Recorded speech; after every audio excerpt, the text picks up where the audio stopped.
Hello, നമസ്കാരം. ഇന്ന് നല്ലൊരു വെയിലില്ല, ഞായറാഴ്ചയാണ്. അപ്പോൾ നല്ലൊരു വെയിൽ ഞായറാഴ്ച കളയണ്ടെന്ന് വിചാരിച്ച് മാപ്പ് നോക്കിയൊരു സ്ഥലം കണ്ടുപിടിച്ചു. ഹാഗ പാലസ് എന്ന് പറഞ്ഞൊരു സ്ഥലം എൻ്റെ റൂമിൻ്റെ അടുത്ത് തന്നെയാണ്. ഇടിയിപ്പോൾ സമയം 6 മണിയായി. ഇവിടെ വന്നതിന് ശേഷം ഞാൻ ഒരു കാര്യം ശ്രദ്ധിച്ചത്, എനിക്ക് പോകാനുള്ള അടുത്ത ബസ് 20 മിനിറ്റാണ് വരാൻ വേണ്ടി. പോരാണ്ട് എനിക്ക് പോകാനുള്ള സ്ഥലത്തേക്ക് നടന്നു പോകാനും 20 മിനിറ്റാവും. ഞാൻ നടന്ന് തന്നെ പോകാൻ തീരുമാനിച്ചു. കാരണം പോകുന്ന വഴിക്ക് എനിക്ക് എന്തെങ്കിലും കാണുവാണെങ്കിൽ അത് ഷൂട്ട് ചെയ്യുകയും ചെയ്യാം.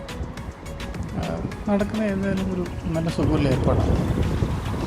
ഞാൻ നേരത്തെ ഇറങ്ങിയ ബസ് സ്റ്റോപ്പിൻ്റെ തൊട്ട് താഴെയുള്ള സ്ഥലമാണിത്. ഒരു സെമിത്തേരി. ഇത് വലിയൊരു സെമിത്തേരിയാണ്. ഇതിൻ്റെ ഒരു ചെറിയ ഭാഗം മാത്രമാണ് കാണുന്നത്. ഇവിടെ കുറേ വലിയ വലിയ ആൾക്കാരൊക്കെ അടക്കം ചെയ്ത ഒരു സ്ഥലമാണ്. ഞാൻ പിന്നെ അത് വിശദമായി നെറ്റിൽ നോക്കിയപ്പോഴാണ് മനസ്സിലായത്. അങ്ങനെ നടന്ന് ഞാൻ ഒരു ഹൈവേക്ക് കടന്ന് പാർക്കിൻ്റെ ഒരു വശത്ത് എത്തിയിട്ടുണ്ട്. ഇതാണ് ഈ പാർക്കിൻ്റെ പേര്. കുറേ നടക്കാണ്ട് നടന്നു നോക്കാം. ഈ ഒരു സമയം എന്ന് വെച്ചാൽ വിൻ്റർ കഴിഞ്ഞ് സമ്മറിലേക്ക് കടന്നുകൊണ്ടിരിക്കുകയാണ്. മരങ്ങളൊക്കെ ഇപ്പോഴും ആ ഹാങ് ഓവറിൽ തന്നെയാണ് വിൻ്ററിൻ്റെ. പുല്ലുകളൊക്കെ കിളുത്തു തുടങ്ങി, കളറൊക്കെ മാറി.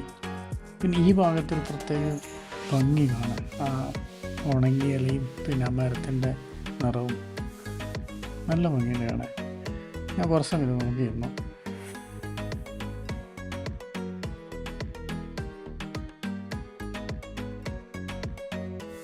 ഇതൊക്കെ എന്ത് മരമാണെന്നറിയില്ല, എന്തായാലും കാണാൻ നല്ല അടിപൊളി.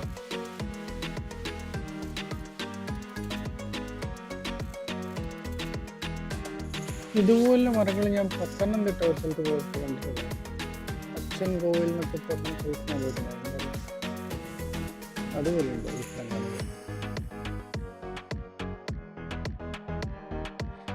ചെറുങ്ങനെ തണുപ്പ് അടിക്കാൻ തുടങ്ങിയിട്ടുണ്ട്. ആ കായലിൻ്റെ അടുത്തോട്ട് പോകും തോറും തണുപ്പ് കൂടി വരുന്നുണ്ട്. ഇവിടെ ഒരു ടണൽ കാണാം. ഇതെന്തോ വെള്ളം പമ്പ് ചെയ്യാൻ അങ്ങനെ ഉണ്ടാക്കിയ ടണലാണ്. ഇത് എഴുതി വെച്ചിട്ടുണ്ട് എന്തോ സംഭവം. ഇംഗ്ലീഷിലുണ്ട്.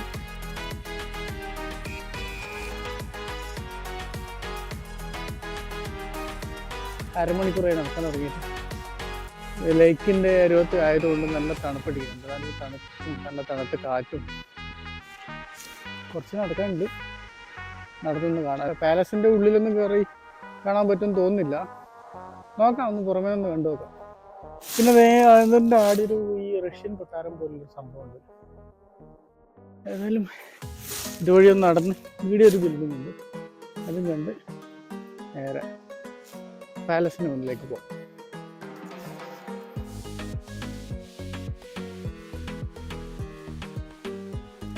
ഇതെന്തായാലും നിങ്ങളെ കാണിക്കണം. കാരണം ഞാൻ ഇവിടെ വന്നിട്ട് ഇത്രയും പച്ചപ്പൊക്കെ കാണുന്നത് ആദ്യമായിട്ടാണ്. കാണാൻ നല്ല എന്തോ രസം. നല്ല നീല വെള്ളം.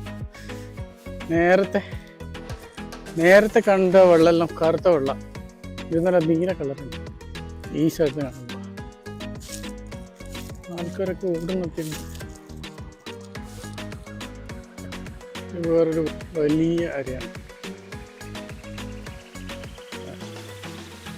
ഞാൻ ഇവരെ കണ്ടിട്ട് ഇങ്ങോട്ട് വന്നു. താറാവെന്നാ വിചാരിച്ചു. താറാവല്ല, ഞാൻ നേരത്തെ കാണിച്ച വലിയ എൻ്റെ കാര്യമൊക്കെ ഒന്നുണ്ടല്ലോ. താറാവല്ല, പക്ഷെ എന്നാലും അവരെ ഒച്ചയൊന്നും താറാവെന്ന് തോന്നുന്നു.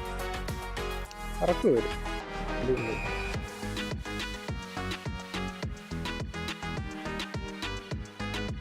ഇത് വേറൊരു സംഭവം ഇവിടെ ഉണ്ട്. നേരത്തെ കണ്ട താറാവിന് പോലെ പോലെ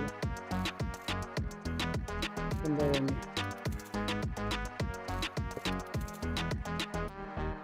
എൻ്റെ 2-3 ആളെ ഫോട്ടോ എടുക്കുന്നുണ്ട്. അവരെ ഞാൻ കാത്തിട്ടുണ്ട്. അത് പോകാൻ വേണ്ടി. കുറച്ച് സമയം ഒന്നും തോന്നുന്നില്ല അവർ. ഏതായാലും ഞാൻ ഇതിനെക്കുറിച്ച് വായിക്കാമെന്ന് വെച്ചു. അപ്പോഴാണ് മനസ്സിലായത് ഇത് വെറുതെ ഉണ്ടാക്കിയതല്ല. ഇത് ഇവിടുത്തെ ഒരു രാജാവിൻ്റെ പേര് ഗുസ്താവ് 3 ആ രാജാവിന് വേണ്ടി ഭക്ഷണം കഴിക്കാൻ വേണ്ടി ഉണ്ടാക്കിയതായിരുന്നു. ആ രാജാവ് വേനൽക്കാലത്ത് ഔട്ട്ഡോർ ഭക്ഷണം കഴിക്കാൻ വളരെ ഇഷ്ടപ്പെടുന്ന ആളാണ്. അതിക്ക് വേണ്ടി ഉണ്ടാക്കിയതാണ്. ഇപ്പോൾ ഇത് അറിയപ്പെടുന്നത് ടെമ്പിൾ ഓഫ് ദി എക്കോ. ഇതിൻ്റെ ശരിയായ പേര് ദ ടെമ്പിൾ ഓഫ് വീനസ് എന്നാണ്. ഇതിൻ്റെ മേൽക്കൂര ഉണ്ടാക്കിയത് ചെമ്പിലൊക്കെ ഉണ്ടാകും. അറിയില്ല, ഇത് തണുപ്പ് മഞ്ഞ് കാലത്തായിരിക്കും അങ്ങനെ ഉണ്ടാക്കിയിട്ടുണ്ടാവുക. ഇപ്പോഴും അവർ 2-3 പ്രാവശ്യം ഇത് പുനർനിർമ്മിച്ചു. അതാണ് ഇവിടെ എഴുതി വെച്ചിട്ടുള്ളത്. അവസാനമായിട്ട് നിർമ്മിച്ചു 1990. അപ്പോഴാണ് ഇതിന് പെയിൻറ്റും പ്ലാസ്റ്ററിങ് എല്ലാം ചെയ്തത്. ഇനിയിപ്പം ഈ കൊട്ടാരം ലക്ഷ്യമാക്കി പോകാം. ഇതൊക്കെ തണുത്ത് മരവിക്കാൻ തുടങ്ങി. ഇവിടുന്ന് താഴേക്ക് ഇറങ്ങുമ്പോൾ വലതു ഭാഗത്തായിട്ടാണ് കൊട്ടാരം കാണിക്കുന്നത്. പോയി നോക്കാം. പക്ഷേ ഗേറ്റൊക്കെ കാണുമ്പോൾ അങ്ങോട്ട് പോകാൻ പറ്റുമോ എന്നുള്ള കാര്യം അറിയില്ല. ഏതായാലും പോയി നോക്കാം. ഗേറ്റിൽ വെച്ച് പൂട്ടിയിട്ട് കാണും. അപ്പോൾ ഞാൻ കൃത്യമായിട്ടും ഗൂഗിൾ മാപ്പ് നോക്കിയപ്പോൾ കണ്ടിട്ടാണ് ഈ കാണുന്നതാണ് കൊട്ടാരം. അങ്ങോട്ട് ആർക്കും അങ്ങനെ പ്രവേശനമില്ല. എന്തായാലും കുറച്ചുകൂടെ മുന്നോട്ട് നടന്നു കഴിഞ്ഞാൽ വേറൊരു സംഭവം കൂടി ഉണ്ട്. അത് കണ്ട് നേരെ തിരിച്ചു പോകാം. ഇതിനെക്കുറിച്ച് വായിച്ചപ്പോഴാണ് ഇത് മനസ്സിലായത്. ഇത് പവലിയൻ എന്നറിയപ്പെടുന്നു. രാജാവ് ഇവിടെയാണ് താമസിച്ചിരുന്നത്. കൂടാതെ രാജാവ് വെടികൊണ്ട് മരിച്ചതും കൊടുക്കണം. കൊട്ടാരം അപ്പുറമുണ്ട്.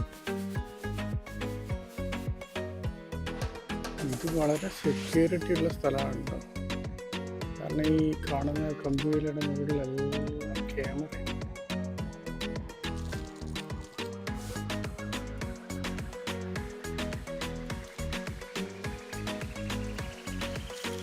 ഇപ്പം നടന്ന് ഞാൻ നേരത്തെ പറഞ്ഞ സ്ഥലത്തെത്തി. ഇപ്പോൾ നോക്കിയപ്പോൾ മനസ്സിലാക്കിയിട്ട് പാർക്ക് മ്യൂസിയമാണ്. സാഗ പാർക്ക് മ്യൂസിയം. ഇതിപ്പോൾ അടച്ചിട്ടാണുള്ളത്. ശനിയാഴ്ച 12 മണി മുതൽ 4 മണി വരെ ഇത് തുറക്കും. ഇതെന്തോ അതിൻ്റെ ഭാഗമാണ്. പിന്നെ ഇതിൻ്റെ നടുവിൽ കാണുന്ന ദൂരം കാണുന്ന ബിൽഡിംഗ്, അത് ഞാൻ ഗൂഗിൾ മാപ്പിൽ കണ്ടിട്ടുണ്ടായിരുന്നു. നമുക്ക് വരണം എന്ന് വിചാരിച്ചു. പക്ഷെ ഇത്ര അടുത്താണെന്ന് ഞാൻ വിചാരിച്ചില്ല. ഇതെല്ലാം അടുത്തടുത്താണ്. അന്ന് വന്നു കഴിഞ്ഞാൽ എല്ലാം കാണാം.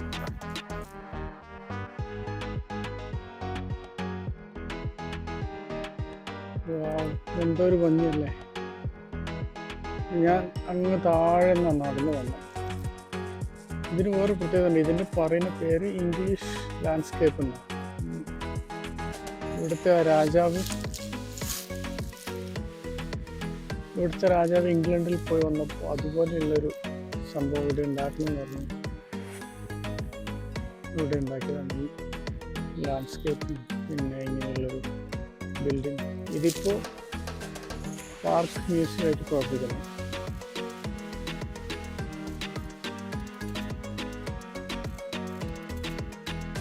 ഈ ഒരു കെട്ടിടം നേരത്തെ കണ്ട പാർക്ക് മ്യൂസിയത്തിൽ പുറകിലായിട്ടുള്ളത്.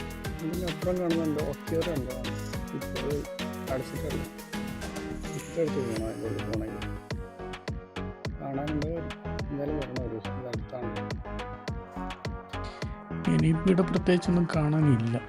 ഞാൻ മാപ്പിൽ കണ്ടതൊക്കെ ഇതൊക്കെയാണ്. ഈ മ്യൂസിയവും പാലസും പിന്നെ അതിൻ്റെ പുറകിലുള്ള ഈ കെട്ടിടമൊക്കെ. പിന്നെ ഈ പാർക്ക് ഒരു വലിയ പാർക്കാണെന്ന് എനിക്ക് മനസ്സിലായി. കുറേ നടക്കാനും ജോഗിങ്ങും സൈക്ലിങ്ങും ചെയ്യാനുള്ള ഒരുപാട് സ്ഥലമുണ്ട്. പിന്നെ ഇതുപോലുള്ള കുറേ പൂക്കളും മരങ്ങളും പുൽമേടുകളും.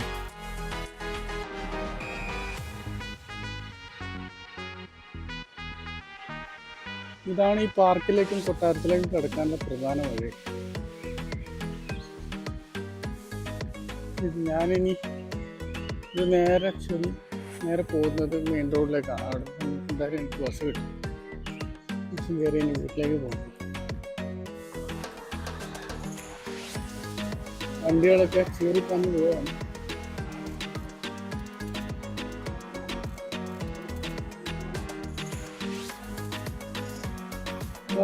ഒരു പ്ലെയിൻ പോകുന്നുണ്ട്. കാണുന്നുണ്ടോ?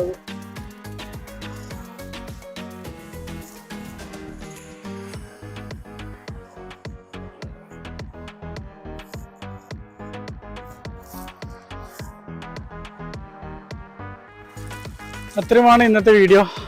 ഒരു ചെറിയ വീഡിയോ ആയിരുന്നു. അപ്പം വീണ്ടും ഇനി വേറൊരു വീഡിയോയിൽ കാണാം. തരാം.